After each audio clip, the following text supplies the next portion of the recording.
how the San Antonio Spurs can stick it to the Los Angeles Lakers this offseason.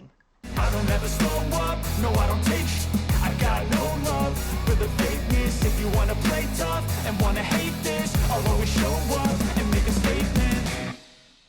What is up, San Antonio Spurs fans? Welcome to TSR Sports. Came across this article on good old Air Alamo talking about how the Spurs can stick it to the Lakers, and that is in regards to trying to sign Austin Reaves. While I'm going over this video, drop a comment down below. Is Austin Reaves a player that you'd like the Spurs to make a play for?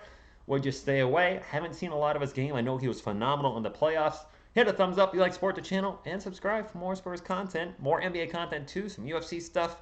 Let's get into it. The NBA offseason hasn't officially started yet, but the San Antonio Spurs are already winning. They landed the first overall pick in the 2023 draft, which we all know. They could also clear as much as $43 million in cap space. That financial flexibility gives the Spurs an embarrassment of riches, and they could use their cap space to stick it to the Lakers. Their former rival started the season with a 2-8 record, which I forgot they started that poorly, only to turn things around and make a miracle run to the Western Conference Finals, which didn't end too well. In their defense, they were playing against the best team in the Western Conference, best team in the NBA. Austin Reaves, though, has played a big part in that turnaround, and he did, by the way. In 16 games in the playoffs, Spurs fans, he averaged 36 minutes, shot 46% from the field, 44% from beyond the arc, while averaging 17 points per game. And while the Lakers can re-sign the second-year guard, San Antonio controlled the Lakers by helping drive up his price. Reaves, whose contract is limited because LA signed him as an undrafted free agent, is expected to receive around 4 years and $50 million this summer, a figure only a few teams can afford. One of them are us, and they could very well be the team that offers Reaves that lucrative deal. Now, my question before we move on in the article is how would he fit and where would he fit in the team? Going to be is he going to be okay being a backup? I don't think he's going to crack the starting lineup immediately. Is he going to take minutes away from one of our other players like a Malachi Branham, or is he going to be a backup point guard? I've read that he's kind of a combo guard. Heck, NBA is becoming more positionalist anyway, so would he be a backup point guard? And if he does that, what happens with Blake Wesley's minutes moving forward? Of course, if Trey Jones doesn't rejoin the team, there's a whole lot of question marks here. Let's get back to the article. Using some of their cap space to offer a skilled 24-year-old, so he's right in that window of the age that we like, going youth movement. Skilled 24-year-old guard, a contract makes sense. Of course, there's the outside chance the Lakers opt to not match a hypothetical Spurs offer sheet. If that were the case, they would get a starting caliber shooting guard for only $12.5 million per season. That's pretty tempting. We chose to trade Josh Richardson last season, so could he be kind of replaced for Jay Rich? Close out the article. Ultimately, the Spurs are one of the few teams that could offer Reaves a massive contract this summer. Tendering such a deal could cost the Lakers millions in salary and luxury tax payments, giving San Antonio a rare chance to stick it to the Lakers.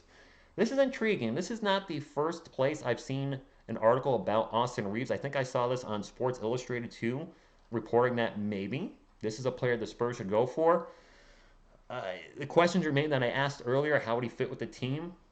Depth is never a bad thing. Doug McDermott's only been around for the team one more year, and while Austin's not a forward like Doug is, he would give us some much-needed three-point shooting. The Spurs are not a good three-point shooting team, and having somebody that can shoot 40% or more from the arc would certainly bolster the offense, spread the floor. With Wemby coming to the team, barring something weird happening, we certainly want some floor spacing, and he would help give that to us in droves. Not to mention the fact we'd be taking a player that performed very well in the playoffs for LA and bringing them to our team. So Spurs fans, let me know. For those of you that have followed the Lakers this season, watched a lot of their games, again, admittedly, the only Lakers games I saw is when the Spurs, played the Lakers. I did not watch 1 minute of the Lakers-Nuggets series or any of the Lakers playoff games, so I have no idea how well he performed, but all I've heard is good things about Austin Reaves. I got to think the Lakers are going to do everything they can to keep him. That being said, with all the rumors you're seeing about other players possibly going to LA, such as Trey Young, Kyrie Irving, all the nonsense. I even did a video this morning about LeBron maybe going to Golden State. I don't know how that could possibly happen, but the rumor mill is going to be flying and running rampant. But the Lakers are going to keep stocking up with all these superstars. There's only so much cap space and luxury tax and this, that, and the other that you can do. I don't know. I wouldn't be opposed to the Spurs making a play for him. Why not? I mean, we need three-point shooting. Unless he's a defensive liability, then maybe I would want to stay away because we have one of the worst, if not worst, defenses in the NBA, so we certainly don't need any more issues on defense. we'll see what happens. I got to think we're going to do something in free agency. I don't think it's going to be a big marquee signing where we say, oh my gosh, we signed, six-time All-Star, blah, blah, blah.